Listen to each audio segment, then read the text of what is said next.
Hello friends, कैसे हैं आप? उम्मीद है सभी ठीक होंगे। तो इस वीडियो में हम सोम का चैप्टर नंबर 6 स्टडी करेंगे, जो है कॉलम्स के बारे में। ठीक है, इससे पहले हमने बीम के बारे में पढ़ लिया है। बीम आपकी हॉरिजॉन्टल मेंबर थी जिस पर फोर्स आया करता था, उस पर परपेंडिकुलर लोड आया करता था, वर्टिकल लोड आया करता था। ठीक है, अब इसमें जो कुछ इंपॉर्टेंट टर्म्स हैं, इंपॉर्टेंट डेफिनेशंस हैं, जो एक्चुअली बहुत इंपॉर्टेंट हैं भाई।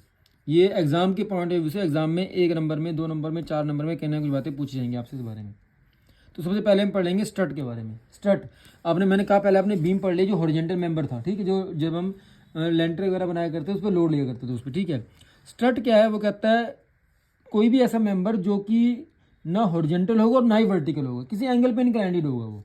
जैसे मैं एग्जाम्पल के थ्रू बताता हूँ आपको। आपने रेलवेज देखेंगे, रेलवे ट्रैक, और जब नहर आती है उसमें ब्रिज बनता है, रेलवे का ब्रिज जिसे बोलते हैं। ठीक है, तो वो लगभग ऐसी कुछ स्ट्रक्चर होती है। अगर आपको याद हो, आपने कभी देखा हो, तो ऐसा स्ट्रक्चर आता है वहाँ पे यार। एक आप खिड़की से बाहर झांकना, ऐसा कुछ बना होता है ब्रिज वहाँ पे। ठीक है बात। तो ये सारे क्या हैं? ये सारे स्ट्रट्स ही हैं, स्ट्रट हैं जो किसी एंगल पे इंक्लाइंड इन है। उस पर लोड कैसा आएगा? लोड इस पर कंप्रेसिव लोड आएगा, इस पर कंप्रेसिव फोर्स लगेगा इस पर। ठीक है बात। देखो, स्ट्रट कहता है अ बार और a member of structure in any position other than vertical subjected to an axial compressive load is called strut. Next है हमारा कॉलम। कॉलम आपको पता है, वर्टिकल कॉलम ऐसे वाला, जो पिलर जिसे हम बोलते हैं हम नॉर्मली। ठीक है, पिलर जब घर में बनाते हैं हम लोग, तो छज्जे को सपोर्ट देने के लिए पिलर बनाते हैं, उसे कॉलम बोलते हैं हम। कॉलम क्या है? एकदम वर्टिकल पोजीशन में रहेगा और फोर्स उस पर भी कंप्रेसिव ही आएगा। जैसे मतलब ये अगर मैं बनाना चाहूँ तो ये ऐसा कुछ बन जाएगा। ठीक है भाई, और इस पर लोड कैसा आएगा? लोड इस पर कंप्रेसिव आएगा। नीचे तो अर्थ है ना? नीचे अर्थ है, मान लो इस पर फोर्स लग रहा है, ऊपर आपका कुछ भी छज्जा आ गया, कुछ भी आ गया, जिस पर क्या फोर्स लगेगा? फोर्स इस पर कैसा लगेगा? हमेशा कंप्रेसिव लोड लगेगा। ये कॉलम हो गई हमारी। ठीक है, बार और a member of structure inclined at 90 degree to the horizontal, मतलब एकदम से vertical, and carrying an axial compressive load is called column. बहुत इंपॉर्टेंट डेफिनेशन है भाई, सिलेंडरनेस रेशो, SR। ठीक है, इंपॉर्टेंट है ये, एग्जाम में पक्का पूछता इसका फॉर्मूला पक्का पूछता, याद रखना अच्छे से। तो कुछ नहीं है, it's nothing but it's the ratio of length of the column, column की length, to the minimum radius of लिखना है आपने, मिनिमम लिखना है पक्का, मिनिमम रेडियस ऑफ जायरेशन। ठीक है, और रेडियस ऑफ जायरेशन क्या होती है मैंने आपको पहले बता रखा है अच्छे से, जब हमने मोमेंट ऑफ इनर्शिया करवाया था। ठीक है, it is the ratio between length of the column and minimum radius of gyration of section is called slenderness ratio, SR। कई बार वो सिंपल पूछता है what is the full form of SR। याद रखना भाई, SR क्या है? Slenderness ratio, L upon K, length of the column to minimum radius of gyration. याद रखना अच्छे। ठीक है, the strength of the column depends upon its SR। ठीक है, जो क्योंकि लेंथ तो कांस्टेंट रहेगी, तो इस पर सिलेंडर रेशियो पे डिपेंड करेगा इसकी स्ट्रेंथ। ठीक है बात, क्योंकि कहते जैसे स्ट्रेंथ, ये देखो सिलेंडर रेशियो क्या है? मिनिमम रेडियस ऑफ जायरेशन पे डिपेंड करेगी, सिलेंडर रेशियो पे डिपेंड करेगी। The compressive strength of a column decreases as cylinder ratio of the column increases. ठीक है बात। नेक्स्ट हमारा बकलिंग लोड। अब एक्चुअल में जो बकलिंग लोड है, जब आपको मैंने ये दिखा दिया डायग्राम बना के। अब मान लो मैं इस पर कंप्रेसिव लोड लगाता रहता हूँ। ठीक है, जैसे जैसे मैं लोड इंक्रीज करूँगा, मान लो मैंने कहा पहले 10 न्यूटन लगाया, फिर 20 लगा दिया, फिर 30 लगा दिया, फिर 40 लगा दिया। जब जैसे जैसे मैं लोड बढ़ा रहा हूँ, वैसे वैसे इसकी जो इंटरनल रेजिस्टेंस है, जिस वजह से वो खड़ा हुआ है, समझ रहे बात, वो बढ़ती रहेगी। एक पॉइंट ऐसा आएगा जब जैसे ही मैंने मान लो 50 न्यूटन फोर्स लगाया मैंने, वो उस केस में क्या होगा? ये जो इसकी इंटरनल रेजिस्टेंस है वो एकदम से बिल्कुल एकदम करड़ा हो जाएगा, एकदम उसी लेवल पे आ जाएगी। इसके बाद अगर मैंने थोड़ा सा भी और वेट बढ़ाया और लोड बढ़ाया, तो वो हल्का सा डिफ्लेक्शन में आ जाएगा, डिफ्लेक्ट करना स्टार्ट कर देगा वहां से। समझ समझ ठीक है, तो मिनिमम लोड, जिस लोड पर वो डिफ्लेक्ट करना स्टार्ट करे, वो होता है बकलिंग लोड। इसके 2 नाम और भी है, क्रिपलिंग लोड भी कहते हैं, क्रिटिकल लोड भी कहते हैं इसे। मैं बताऊंगा आपको सब कुछ अभी यहाँ पे।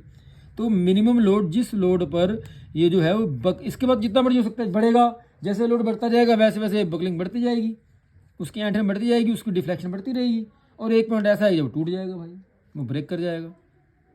सही बात, वहाँ से ब्रेक करेगा जहाँ पे उसकी डायमीटर कम रहेगा। ठीक है, या मिनिमम रेडियस ऑफ जायरेशन कम हो जाएगी। ठीक है बात, देखें ध्यान से एक बार।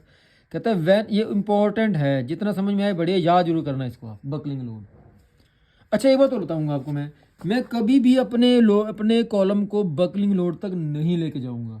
मैंने कहा अगर 50, मैंने 50 न्यूटन बता दिया आपको अच्छे से, तो 50 न्यूटन में बकल करना स्टार्ट कर दिया। मैं आप चाहोगे कि आपका कॉलम बकल करे?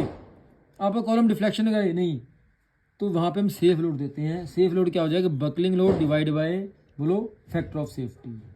अगर मैं 3 भी लेता हूँ तो देख लो कितना आ गया यहाँ से, समझ बात, समझ रहे, ठीक है बात। तो बात वही है सारी सारी, हम हमेशा अपने कॉलम को सेफ लोड तक रखते हैं, बकलिंग लोड तक नहीं लेके जाएंगे भाई।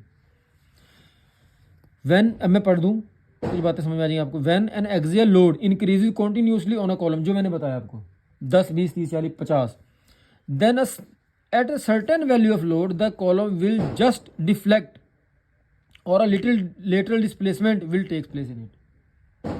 At this position the internal force which tends to strengthen the column, internal force था जो, अरे दिवाली के धमाके बज रहे हैं ना, the internal force which tends to strengthen the column are just equal to the applied load, जिसकी जो उसके अंदर इंटरनल स्ट्रेंथ थी, इंटरनल फोर्स था, वो उस लोड के बराबर हो गया। द मिनिमम, यहाँ से डेफिनेशन स्टार्ट हो जाएगी आपकी, the minimum limiting load at which the column tends to have lateral displacement और tends to buckle is called buckling और क्रिपलिंग और critical load. Buckling load takes about the axis having minimum radius of gyration और least moment of inertia. मैंने कहा आपको हम कभी भी अपने कॉलम को बकलिंग लोड तक नहीं लेके जाएंगे, ठीक है। हम कहाँ तक जाएंगे, सेफ लोड तक जाएंगे। सेफ लोड क्या था भाई, buckling load two factor, it is ratio of buckling load two factor of safety, जैसे मैंने 50 डिवाइड बाय 3 करके दिखाया था अभी आपको। The load to which a column is subjected, जिसमें हमने देना है उसको, ठीक है, सब्जेक्ट करना है उसको, and which is below the buckling load is called safe load, ठीक है भाई। It is obtained by dividing the buckling load bye a suitable factor of safety. Equal length बताऊंगा आपको, थोड़ी देर बाद बताऊंगा आपको, ठीक है। नेक्स्ट हमारा क्रशिंग लोड, ध्यान सुनना बात।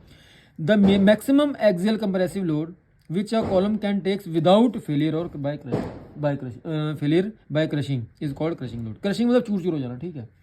अब मेरी बात सुनो, कोई एक हम ये तो अब आगे बताऊंगा क्लासिफिकेशन कॉलम के बारे में, जिसमें लॉन्ग कॉलम आएंगे, इंटरमीडिएट कॉलम आएंगे और शॉर्ट कॉलम आएंगे। ध्यान रखना, मैं बताऊंगा इसके बारे में अभी आपको। लेकिन जो शॉर्ट कॉलम्स हैं, मान लो छोटा कॉलम है हमारा कोई सा, क्या वो बक्कल होगा जब मैं फोर्स लगाऊंगा? तो बक्कल नहीं पाएगा, वो एकदम से टूट जाएगा, चूर चूर हो जाएगा, क्रशिंग हो जाएगा। तो याद रहे जो शॉर्ट कॉलम्स हैं, दे लिखा हुआ है short columns fail due to crushing load. जो हमारे शॉर्ट कॉलम्स हैं वो क्रशिंग लोड की वजह से फेल करते हैं। लॉन्ग कॉलम बकलिंग लोड की वजह से फेल करेंगे, जो शॉर्ट कॉलम है वो क्रशिंग लोड की वजह से फेल करेंगे। नेक्स्ट टॉपिक है हमारा क्लासिफिकेशन ऑफ कॉलम। ध्यान सुनना बात भाई, 3 टाइप के कॉलम है, लॉन्ग, इंटरमीडिएट और शॉर्ट कॉलम। कहता है long column, the column having their length more than 30 time of diameter.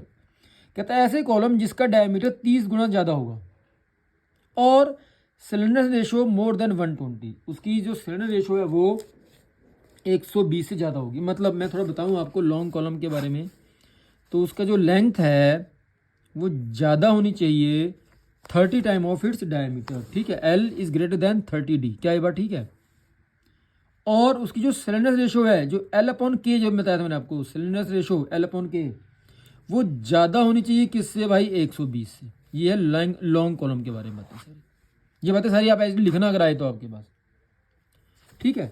Intermediate column क्या है भाई, जो कहता है the column having their length varying from 8 time of their diameter to 30 time, मतलब 8 गुना से ज़्यादा और 30 गुना से कम होनी चाहिए उसकी लेंथ, तो वो क्या कहलाएगी, इंटरमीडिएट कॉलम कहलाएगी, ठीक है। अगर मैं इसको लिखना चाहूँ, उसको जो उसकी लेंथ है वो ज़्यादा होनी चाहिए, ठीक है, 8 टाइम ऑफ इट डायमीटर से, क्या ये बात ठीक है, और कम होनी चाहिए 30D से, और उसकी सिलेंडर रेशो वेरिंग बिटवीन 32 और 120। उसकी जो L/K था वो ज़्यादा होना चाहिए 32 से और कम होना चाहिए 120 से। ये इंटरमीडिएट कॉलम के बारे में आगे बात है। और शॉर्ट कॉलम कहता है उसकी लेंथ है वो 8 गुना से कम होनी चाहिए, लेस देन, लिखो हुआ less than 8 time of diameter, and it's cylinder ratio less than 32। मतलब अगर मैं लिखना चाहूँ तो L जो है इट इज़ लेस देन, ठीक है, 8 time of diameter and L/K is less than 32। तो ऐसी बातें कोई भी नहीं लिखिएगा कहीं पर भी, आपने लिखनी है भाई और आपको अच्छे नंबर मिलेंगे। ये लॉन्ग कॉलम, ये इंटरमीडिएट कॉलम और ये शॉर्ट कॉलम के बारे में, ठीक है। बाकी सारी बातें एंड कंडीशंस आपको नेक्स्ट में बताऊंगा, जिसमें आपको यहाँ पे इक्विवेलेंट के बारे में बताया जाएगा, ठीक है।